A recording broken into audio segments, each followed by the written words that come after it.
Hey there, Legal Tea listeners. This is your host, Jenny Roselle.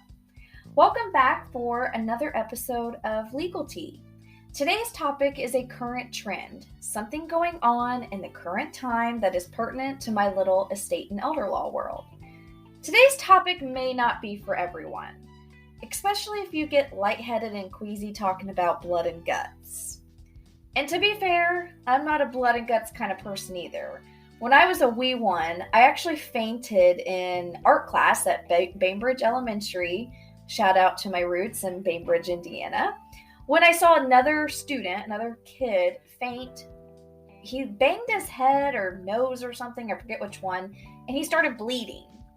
I look over, I see his blood, and I faint. So yeah, I don't do blood and guts either, but here I am. So anyway, today we're talking about donating bodies to medical science after people passed away, of course. And specifically about a story released in the New York Times about a gentleman who passed away and he wanted his body donated to medical science. The kicker was that his body was dissected for a paying audience. And if there's another kicker, the gentleman's widow had no idea that his body would be dissected in this manner. So who was this person? Who was the gentleman? Let's put a name. His name was David Saunders, and he was from Louisiana and was 98 years old when he passed away. And actually, side note about that, I saw some sources refer to him as 98, and others say he was 86-year-old when he passed away. I have no idea how there's such a discrepancy between 98 and 86, but more sources claimed he was 98, so I guess we'll go with that. At the time of his passing, David was married to Elsie Saunders. And according to the New York Times article, Elsie explained that when she donated David's body, she thought she was donating it for medical science. The event, like when he got dissected for the paying audience, that event hit the news first in Seattle, Washington, with King 5 news station. And actually, a journalist from the station attended. According to King 5 News, attendees paid, quote, up to $500 to witness the dissection live. And, quote, VIP customers who paid the $500 ticket price sat in the front row inches from the table, end quote. And that's the dissection table, that is. So Elsie explained that she learned about the event through the news and said, quote, 500 a seat for people to watch? This is not science. This is commercialism, end quote. According to King 5 News, the individual that did the dissection was Dr. Colin Henderson, who is a retired professor from the University of Montana. Dr. Henderson, during the event, proceeded to, quote, draw a surgical knife and over the course of the next several hours cut into the chest cavity, head, and limbs of the corpse. He removed various organs and the brain, end quote. It was reported that one of the attendees stated that, quote, it was very educational and it was very respectful to the person that donated their body, end quote. According to New York Times, the event was attended by 70 people and was advertised as a, quote, cadaver lab. Furthermore, according to the page, I'm assuming like a website or something for this event page, it stated it was, quote, brought to you by a company called Death Science and a second organization, the Oddities and Curiosities Expo. The founder of Death Science is a gentleman by the name of Jeremy Ciliberto? That's what we're going with. And he said that, quote, his goal was to create an educational experience for individuals who have an interest in learning more about human anatomy. He further shared, quote, we understand that this event has caused undue stress for the family, and we apologize for that. A little side note, in my research for this episode, I found out that Jeremy actually has a TikTok account. His username is Death Science, one word, and he has over 1 million followers. In the source links for this episode, I linked to his TikTok account, so you can go take a gander. Following the event, it seems more and more people and representatives have started pointing the finger at one another. Maybe it's warranted, maybe it's not. But like, for example, the event was hosted by the Portland Marriott Downtown Waterfront Hotel. The general manager at that location, Martin McAllister, stated via an email to the New York Times that, quote, his team was grossly misled by the client about the nature of this event, end quote. The New York Times article shared that Elsie, the widow, attempted to donate David's body to Louisiana State University's medical school, but they declined because he had died of an infectious disease. Actually, I believe I read somewhere he actually had passed away due to COVID-19 or due to COVID-19 complications, something like that. So after Louisiana State University's medical school, that's a mouthful, after they declined, she asked a funeral home in Baton Rouge who referred her to an organization called Med-Ed Labs, MED space ED space Labs. According to Med-Ed, that's going to be hard to say for this whole episode. According to Med-Ed Labs' website, they provide, quote, strategic services to set up training for military, government, commercial, and non-for-profit organizations, end quote. New York Times interpreted that to mean they, quote, provide cadavers to these organizations. And don't you worry, the finger pointing continues. Elsie stated, quote, at no time did they tell me they were going to resell his body. Under no circumstances would I have my husband's body put on display, end quote.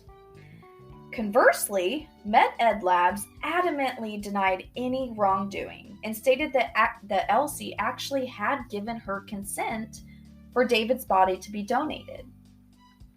Furthermore, Med-Ed Labs explained that they were not aware that people would be paying to attend the event, quote, featuring one of their donors, end quote. A gentleman by the name of Kyle Miller was a former spokesperson for Death Science. Emphasis on former there in that sentence.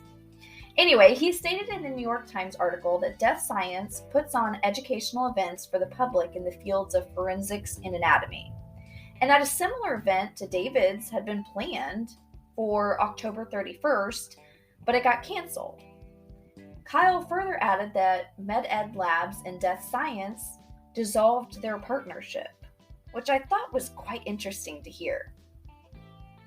Kyle seems to put much of the blame on Med-Ed Labs, and he shared that Med-Ed Labs is who not only provided the cadaver, the tools, and the individual who did the dissection, but they also are the ones that booked the hotel venue. He claims they also knew that those attending the event were, quote, not exclusively medical students. Contrary to what Kyle had stated, the manager of Med-Ed Labs, a gentleman by the name of Abdi Nasiri, explained in an interview that 1, the body was to be used for medical education for students and practitioners. 2, Death Science contacted them, stating that they needed a cadaver to, quote, teach students anatomy. And 3, they did some research and saw that they, Death Science, were attempting to teach about the science of death. Mr. Nasiri shared that he had picked up the phone and called. Let me just start that sentence all over. Mr. Nasiri picked up the phone to call Elsie and, quote, that she was extremely upset this company, Death Science, went behind us, speaking of Med-Ed Labs, and sold tickets for this event to people who were not medical staff and students, end quote. The New York Times article shared that following the event, David's body was heading back to Louisiana, and that Mr. Nasiri said that Med-Ed Labs would pay for the cremation of the body and an urn. According to a King 5 News article, David's body returned home on November 6, 2021. According to that same article, David's casket was flag draped, as David was a veteran who served in World War II and the Korean War. What a guy. Thank you for your service, David. and family. David's grandnephew, Harold Atkins, said after he had returned home, Harold Atkins said, quote, "We're glad he's home, and we look forward to the proper burial, cremation, and memorial service so we can honor this man's life," end quote. Because of what happened to David's body, Harold actually had concerns as to whether the body was indeed David's. So he, quote, viewed and positively identified his body and further stated, quote, to see a loved one, I wouldn't say dismembered, but butchered in that context from every part of the body. It just sickens me. All in all, there sure was a lot of finger pointing, right? According to King 5 News, the founder of Death Science, that Jeremy guy, stated he has no regrets and actually stated he plans to continue doing these, quote, pay-per-view autopsies. He shared, quote, "We're looking at more locations across the United States in 2022. So there you go. Crazy, right? What do we learn from this, guys? What do we learn? Well, I'd love to get my hands, as the lawyer in me, I'd love to get my hands on the contracts, the legalese, all the documents to show what Elsie, David's widow, consented to and what was not expressly consented to. In my research for the episode, I didn't see anything about lawsuits getting filed, so perhaps that means either one, Elsie wanted to put this to rest and not lawyer up, or two, Elsie inadvertently consented to what happened and she didn't have a leg to stand on lawyering up.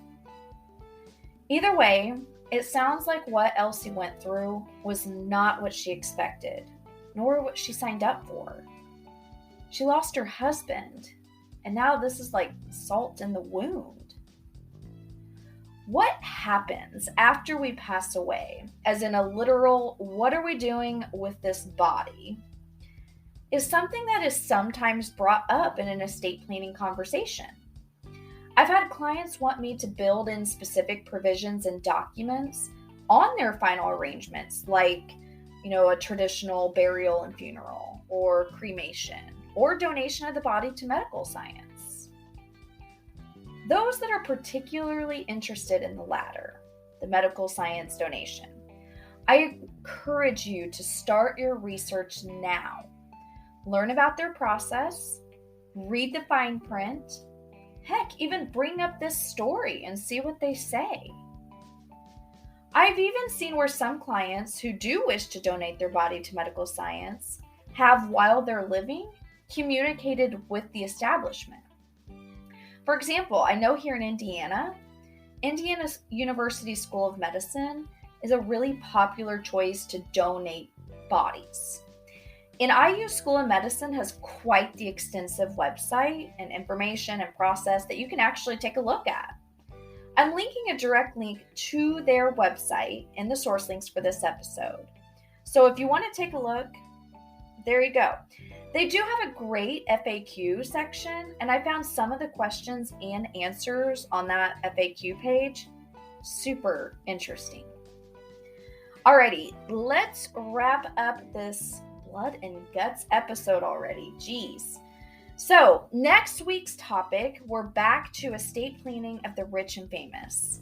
And on that episode, we're going to be talking about Robin Williams.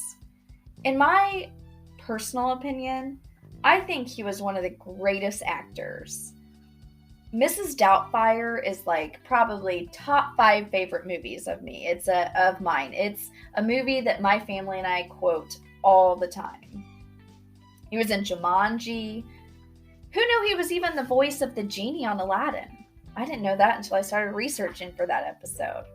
So yeah, we'll talk about him and his estate next Tuesday, Legal Tea listeners. So talk to you then and stay well.